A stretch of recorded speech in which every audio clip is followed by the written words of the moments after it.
Assalamualaikum warahmatullahi wabarakatuh.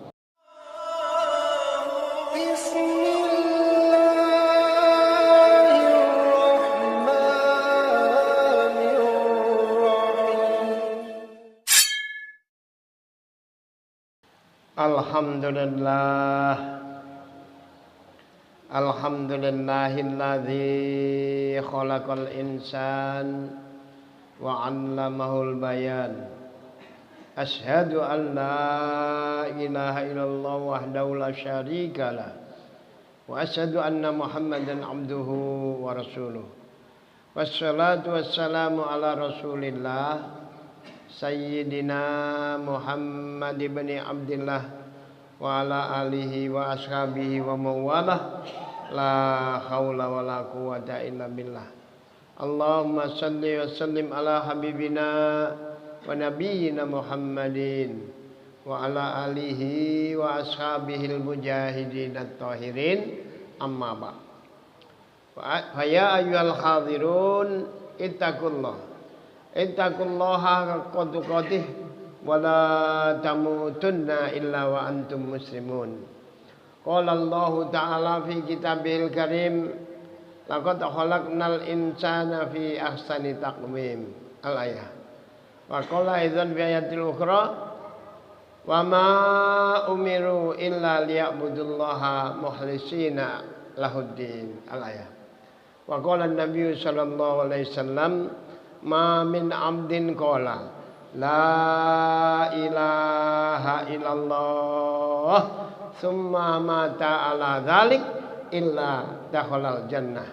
Shadaqallahul azim wa balagha rasulullahil karim wa nahnu ala dzalika minas syahidin wasyakirina walhamdulillahi rabbil alamin.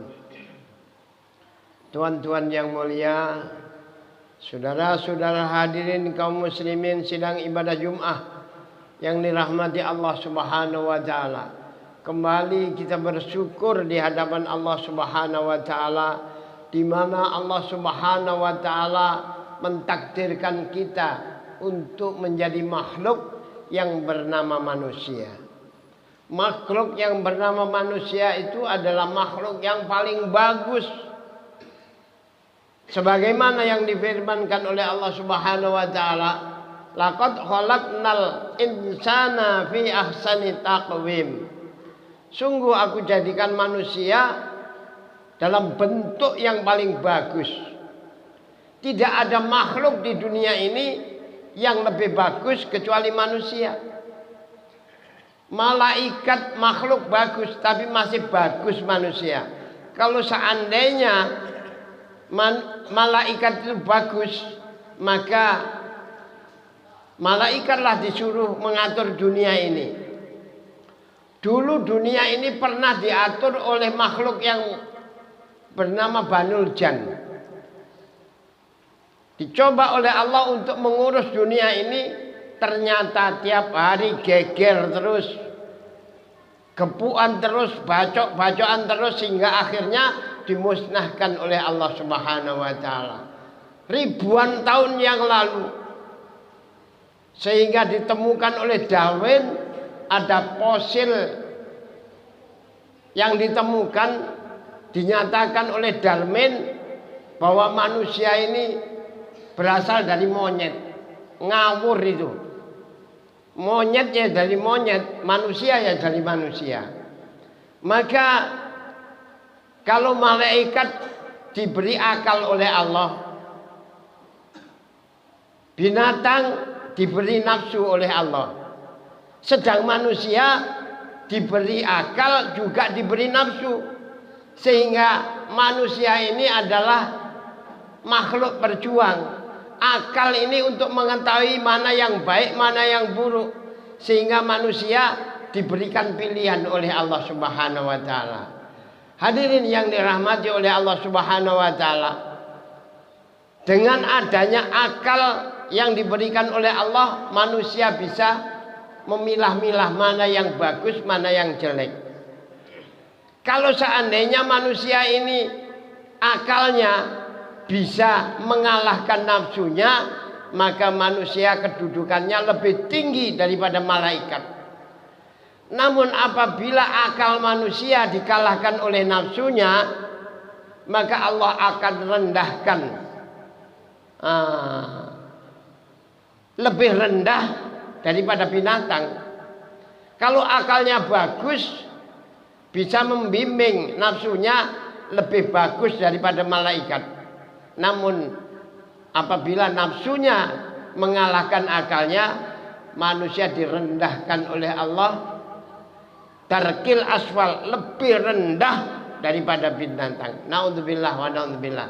Maka dari itu, di mana manusia disuruh mengatur dunia ini, menjadi khalifah di muka bumi ini, maka manusia termasuk yang paling bagus. Lah manusia yang paling bagus itu bagaimana? Allah Subhanahu wa taala mengabarkan dalam Al-Qur'anul Karim, "Wa may yuti'illah wa rasulah faqad faza fauzan 'azima." Siapa saja yang taat kepada Allah dan taat kepada Rasulnya, dialah orang yang sukses. Fauzan azima, kesuksesan yang besar. Bahasa Inggrisnya itu bejo kemayangan, untung di atas untung. Maka itulah orang yang paling baik. Maka diklasifikasikan oleh baginda Rasul sallallahu alaihi wasallam, orang yang paling beruntung itu dia mencapai sa'idum fid dunya wa sa'idum fil akhirah. Dia untung di dunia karena diberikan karunia berupa akal yang canggih, sehingga dia bisa menguasai dunia ini. Rezekinya banyak, duitnya banyak, rumahnya bagus, kendaraannya bagus, istrinya cantik. Dia beruntung di dunia ini. Seluruh keinginannya terpenuhi oleh fasilitas yang disediakan oleh Allah. Namun dia istiqomah dalam taat kepada Allah Subhanahu wa taala. Dia juga bahagia di akhiratnya Allah Subhanahu wa taala. Inilah orang yang paling beruntung. Sa'idum fid dunya wa sa'idum bil akhirah. Senang di dunia, senang di akhirat selama-lamanya. Nomor 2, sakiyum fid dunya wa sa'idum fil akhirah. Di dunia ini ditakdirkan oleh Allah menjadi orang yang miskin, rumahnya jelek, makannya tidak cukup, selalu kurang, namun dia sabar atas ketentuan Allah, sabar atas ujian yang diberikan oleh Allah. Dia tetap istiqomah dalam taat kepada Allah, maka biar dia susah di dunia sementara, namun dia akan bahagia di akhirat selama-lamanya. Ini baik, tapi tidak ada palingnya. Nah, nomor 3, sa'idum fid dunya wa sa'idum bil akhirah. Dia senang di dunia, harta melimpah ruah, rumah bagus, istri cantik, kendaraan bagus, namun dia tidak mau taat kepada Allah, sibuk dengan keduniaannya. Dia hanya bahagia di dunia, namun celaka di akhiratnya Allah Subhanahu wa taala. Ini orang yang rugi. Walaupun duitnya banyak, dihormati tetangga-tetangganya, orang salaman dicium tangannya, dimuliakannya, namun apabila dia tidak mau taat kepada Allah dan tidak taat kepada Rasulnya, dia tergolong orang-orang yang celaka.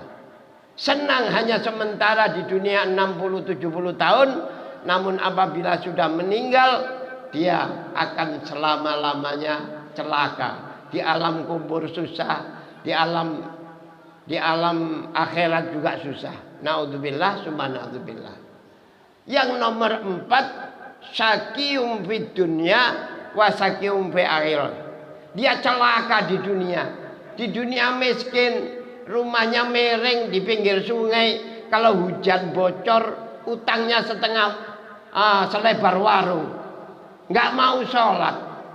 Naudzubillah summa naudzubillah. celaka di dunia, gelandang di akhiratnya Allah Subhanahu wa taala. Maka dari itu hadirin yang dirahmati oleh Allah Subhanahu wa taala, orang yang diberikan akal oleh Allah Subhanahu wa taala, dia mengetahui mana yang baik, mana yang jelek, sehingga dalam kehidupan ini manusia disuruh memilih. Dia diberikan kebebasan oleh Allah untuk memilih satu di antara dua. Racun ada di tanganmu, madu di tangan kirimu. Silahkan dipilih mana saja. Kita diberikan kebebasan oleh Allah Subhanahu wa taala. Satu hari malaikat Jibril datang memberitahu, memberi nasihat kepada baginda Rasulullah. Apa kata Jibril? Ya Muhammad, wahai Muhammad, isma syi'ta fa innaka mayitun. Hiduplah kamu sesuai dengan maumu. Hiduplah kamu sesuai dengan model dan gayamu. Hiduplah kamu sesuai dengan selera hatimu. Tapi ingat Muhammad, fa innaka mayitun. Satu saat kau pasti dan pasti akan mati. Kematian bukan akhir daripada kehidupan, tapi kematian adalah babak baru kehidupan yang sesungguhnya. Yang mau mati, mati. Yang nggak mau mati, mati juga. Rela ataupun terpaksa. Sebelum kematian itu tiba, wa'mal masyi'ta fa innaka majziyum bih. Kerjakan apa saja yang hendak kau kerjakan. Apabila kau taat kepada Allah, ketaatan sedikit pun tidak menambah kerajaan Allah. Apabila kau ingkar kepada Allah, sedikit pun keingkaranmu tidak merugikan Allah Subhanahu wa taala. Apabila kau memilih hidup dengan segala cara, bal kedual sak bantal kontal, kadal-kadal diuntal, wekmu ya wekku, nek wekku dhewe, bojomu ya bojoku, nek bojoku dhewe. Silahkan, tapi ingat Muhammad, fa innaka mayyitun. Satu saat nanti kau pasti dan pasti akan menerima balasan dari segala apa yang kau buat dalam kehidupan di dunia ini. Wa may ya'mal misqala dzarratin khairan yarah wa may ya'mal misqala dzarratin syarran yarah. Sekecil apapun perbuatan baik ada nilai di sisi Allah. Sekecil pun perbuatan maksiat ada sanksi dari Allah Subhanahu wa taala. Wa may ya'mal misqala dzarratin khairan yarah wa may ya'mal misqala dzarratin syarran yarah. Hadirin yang dirahmati oleh Allah Subhanahu wa taala. Baginda Rasul lanjutkan, wa ahbib man syi'ta fa innaka mufariquh. Cintai apa saja yang ada di dunia ini. Tapi ingat Muhammad, kau akan berpisah dengan seluruh yang kau cintai dalam kehidupan di dunia. Apabila sudah tiba waktunya untuk berpisah dengan seluruh yang kita cintai di dunia ini, kemana kita akan pergi? Kita akan kembali ke kampung halaman kita. Kita ini bukan penduduk dunia. 100 tahun yang lalu nggak ada kita di dunia ini. 100 tahun yang akan datang, insya Allah kita nggak ada di dunia ini. Kemana kita akan kembali? Kita akan kembali menuju surganya Allah. Karena bapak moyang kita Nabiullah Adam dulu asalnya dari surga. Karena berbuat salah maka dipindahkan di dunia. Apabila kita mengikuti jejak kakek moyang kita, kita akan kembali ke surganya Allah Subhanahu wa taala, menjadi orang yang paling beruntung di dunia dan di akhiratnya Allah Subhanahu wa taala. Namun apabila kita tidak mengikuti jejak daripada pendahulu kita, kita akan celaka untuk selama-lamanya. Maka kita memohon kepada Allah Subhanahu wa taala agar kita diberikan hidayah oleh Allah melalui baginda Rasulullah sallallahu alaihi wasallam, tahu jalan menuju pulang kampung, yaitu di surganya Allah Subhanahu wa taala. Karena senantiasa kita selalu membaca selawat kepada baginda Rasul Sehingga baginda Rasul memberikan syafaat kepada kita, ditunjukkan jalan menuju surganya Allah Subhanahu wa taala. Mudah-mudahan kita diselamatkan oleh Allah Subhanahu wa taala dari kesusahan di dunia maupun kesusahan di akhirat nanti, sehingga kita ditakdirkan oleh Allah mati secara husnul khotimah. Amin ya rabbal alamin. Barakallahu li wa lakum fil Qur'anil azim wa nafa'ani wa iyyakum bima fihi minal ayati wa dzikril hakim wa taqabbala minna wa minkum tilawatahu innahu huwal ghafurur rahim.